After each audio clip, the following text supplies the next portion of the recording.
There is nothing new under the sun. This is from Isaiah 30:12-15. Therefore, this is what the Holy One of Israel says. Because you have rejected this message, relied on oppression, and depended on deceit, the sin will become for you like a high wall, cracked and bulging, that collapses suddenly in an instant.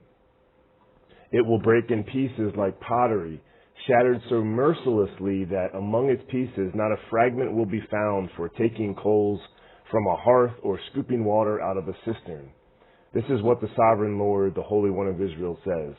In repentance and rest is your salvation.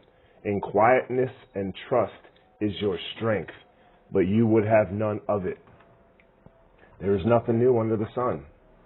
Back then, they were being deceived and oppressed. And in a lot of ways, it was much more brutal back then. Today, we are being deceived and oppressed. But a lot of people are blind to it because it's more of an overt and spiritual nature, and not so much as physically oppressed. That does happen in other parts of the world, but us here in the Western world, we're pretty free.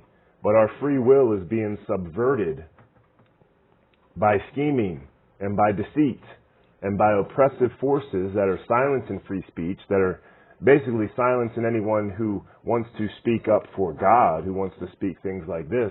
Most pastors won't preach from something like this because they are blind to the levels of deceit that have infiltrated society to the point where most people are blind.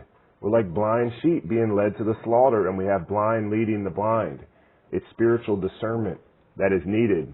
And that only comes with time spent in the Word, time spent with the Father, with a humble heart, in submission to Him, seeking truth every day. This world wants to hide the truth from you, to keep you in the dark, to keep you dependent on the powers and forces in this world that are oppressing you through deceit. And they are keeping you prideful and from repenting. Heaven is not in this world. It's what's to come. We are in a fight here.